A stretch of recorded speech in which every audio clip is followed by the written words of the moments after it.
O'zbekistonda ilk to'liq metrajli 3D animatsion film Sehrlandiya qahramonlik missiyasining premyerasi bo'lib o'tmoqda. Film do'stlik, yaxshilik va jasorat bilan yomonlik o'rtasidagi kurashni aks ettiradi.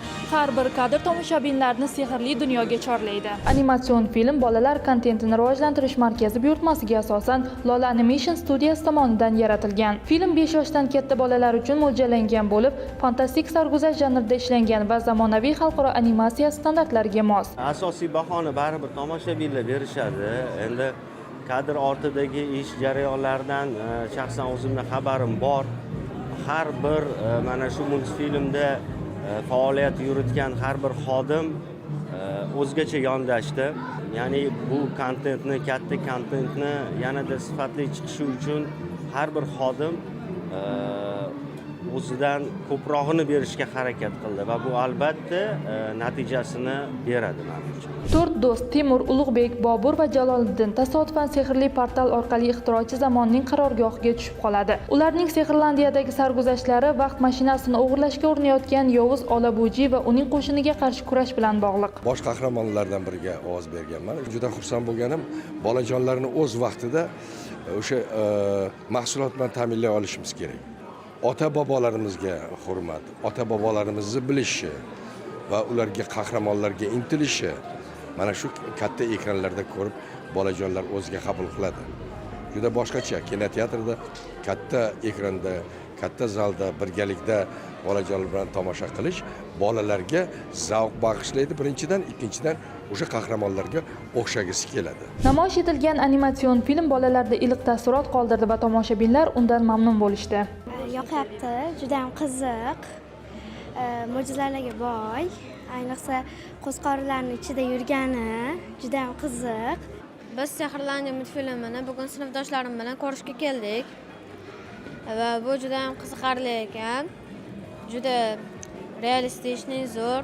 Menga multfilmning yoqqan tarafi bu mehribonlik qilgan va saxiylik va o'zini yaxshi emasman, hech narsani uddala olmayman deyish kerak emasda, o'sha sari intilish kerak. O'shanda o'z maqsadiga yetadi. Menga Sehrlandiya juda yoqadi.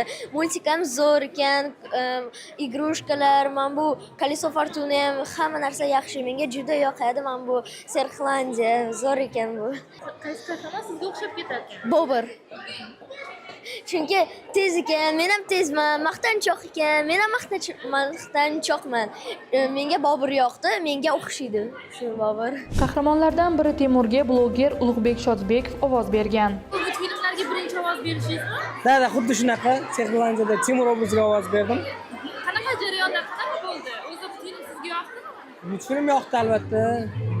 O'zbekiston filmida grafika bo'yicha birinchi marta bunaqa katta metrajli multfilm suratga tushirildi. Menimcha o'ylayman, davomiylik bo'ladi va keyingilar undan ham zo'r chiqadi.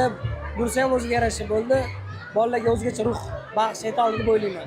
Filmning vizual va texnik yechimlari zamonaviy animatsiya talablariga to'liq mos ravishda ishlab chiqilgan. Sehrli olamlar, rang-barang landshaflar, dinamik sahnalar va audio musiqiy effektlar bolalar psixologiyasiga moslashtirilgan. Shu paytgacha mamlakatimizda yaratilgan shu multfilmlarda ham, ertaklarda ham qahramonlarni aksariyati yakka, ya'ni har qanday yomonlik va ezgulik bilan o'sha o'rtasidagi kurashlarda qahramonlar yakka harakat qiladigan.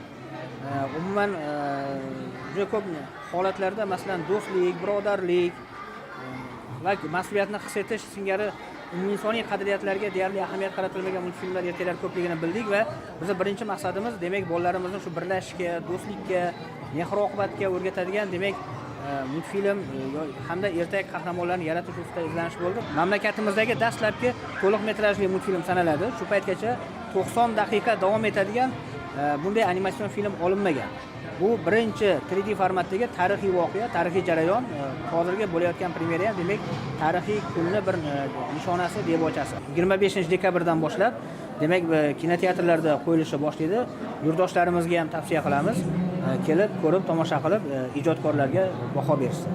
Sehrlandiya qahramonlik missiyasi bolalarda qahramonlik obrazini shakllantirish, o'z-o'ziga ishonch, fidoyilik, ezgulikka intilish, vatanga muhabbat va jamiyat oldidagi mas'uliyat kabi qadriyatlarni rivojlantirishga xizmat qiladi.